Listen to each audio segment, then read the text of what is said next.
Friends, today let's have some imagination. Let's go back in time to, say, the mid-'80s.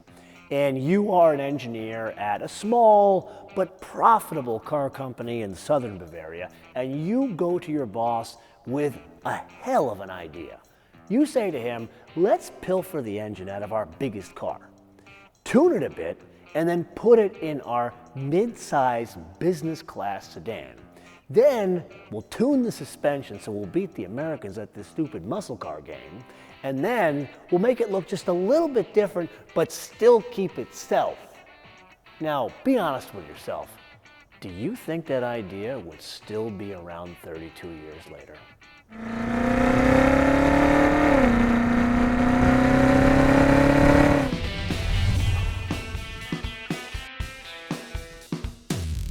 Maybe it's just me, but I feel like Season 9 doesn't have enough variety. I feel like we're focused too much on cars with 500 or so horsepower. So let's shake up the boredom, and here's one with 600. 4.4-liter twin turbo V8, 600 horsepower, comes in at 5,700 RPM, and 553 pounds of torque comes in at 1,800 RPM. That is 40 horsepower more and 53 more pounds of torque than the engine replaces. Any transmission you want, as long as it's an 8-speed automatic. But hey, who's going to complain with 600 horsepower? Now, let's just find a place to use it.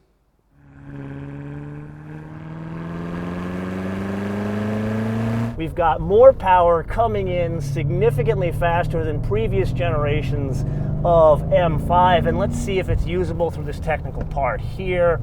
God, this is fun. This is a very good day at the office, people. Again, put our foot into it, coming to this little short here. A little bit of a delay there, if I'm honest. Let's come around here. Let's hit the cone, apex. Get a little bit of a back straight, actually a lot of bit of a back straight. By the way, this is where they hold the Peterson Invitational every year. This is thermal down in just outside of Palm Springs. That's a $120, $125, $130. Brake, brake, brake, brake, brake. Wow. I'm sorry, man, but this makes it giggle like a schoolgirl. If I'm honest, I was expecting explosive power here, because the numbers tell you it's going to be explosive power. But at the end of the day, put our foot into it, and it's delivering power like most of these smaller twin-turbo V8s that we're getting out of America and Germany, not Japan, because notice Lex is still doing the naturally aspirated one, which I gotta respect and I gotta like, but it's not nearly as sharp as this. Overall, is the power delivery good? Absolutely. Is it fast? What do you think?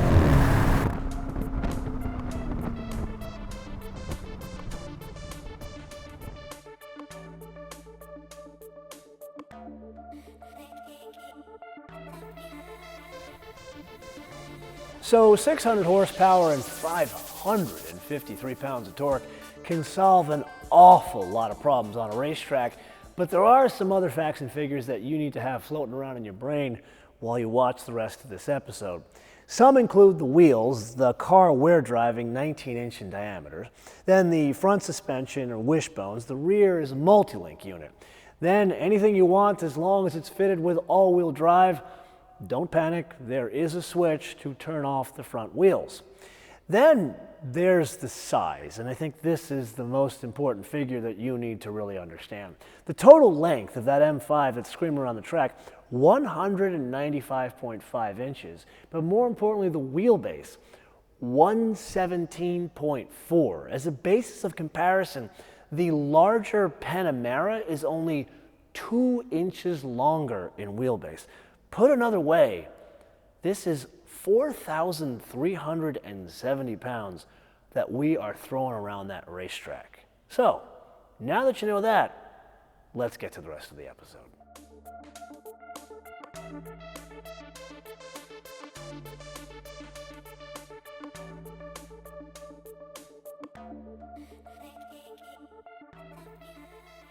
I feel like the front wheels, it doesn't feel like it's fighting two planes of motion, but I feel like it's helping pull me through the turn a little quicker. Now let's come around this turn here, try it in all-wheel drive again. hit that apex, and then as we hit the apex, I'm going to get into this little straight. I'm going to tap this twice, 2 times, and I've already set it up in M dynamic mode to lower the power to the front. So now it's biasing the rear wheels, and as it is, straight out of the box, it biases the rear wheels. But when I have this mode set up, it's more so. And I can't really say, I got one of the engineers, I'm like, hey man, what's the number, what's the split? And he was like, if I'm honest, I can't tell you it's 80%, and they're like, whoo, that was fun. I can't really say it's 80%, 20% in the front, whatever, because it's constantly monitoring the scenario. Like right now, it's probably sending more power to the rear wheels to get out of that turn.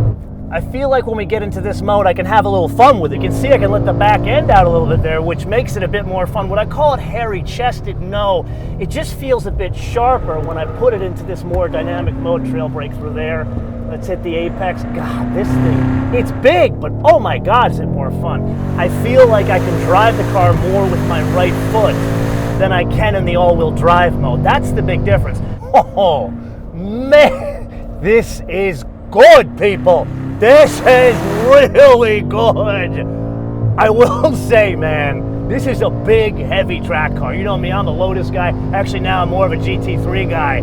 This is at least, what is it, 1,300 pounds more than that GT3 we drove, with more power. Granted, it develops power much differently, but oh my God, I've been beating the piss out of this thing on this track for probably almost an hour now, and it's amazing. Ooh, you can trail brake there a little bit. Let's do it again. God, this is so fun. But by God, this was a great introduction to the M5, people. What a good day at the office.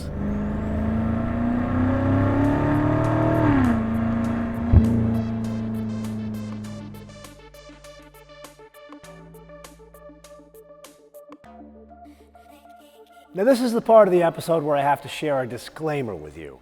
All of the in-car footage you saw of me on the track in the M5 today is also all the raw footage we have with the M5 on the track from today. And that is highly unusual, but it's also a huge function of how kind the folks at Thermal as well as BMW were to us by giving us the track to ourselves to be able to strap all our cameras to their car and then go at those speeds on a track just for us, which I cannot tell you how grateful I am for that. But it also means I'm going to reserve final judgment on the M5 until we get the car back here in Los Angeles and do a full tech review here in the hangar, take it out to the canyons, and get to know it just by spending more time driving around town. Now that's going to happen sometime in April, but as part of that, this car, this stunning Mediterranean blue M550 X-Drive, is going to come back to us before the M5 gets back to us,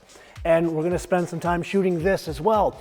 So think of April as it's going to be like a springtime BMW bonanza of sorts, so come back for that. But I do want to leave you with an impression that just struck me after spending, I would say, about 30, 40 minutes on the track in that M5. And it's this. I already shared with you the size and the weight of this car. And that usually does not make for a good track car. And I have admitted to you that 600 horsepower and 553 pounds of torque solve a hell of a lot of problems. But in this case, it transforms the size and the weight. It doesn't feel like a car that's 117-inch wheelbase, and it doesn't feel like it's 4,400 pounds. The problems it solves, it like takes off 10 inches of length and about 500 pounds of weight. The last time I experienced anything like that was the first time I took a Panamera on a track when they came out way back in, 2009?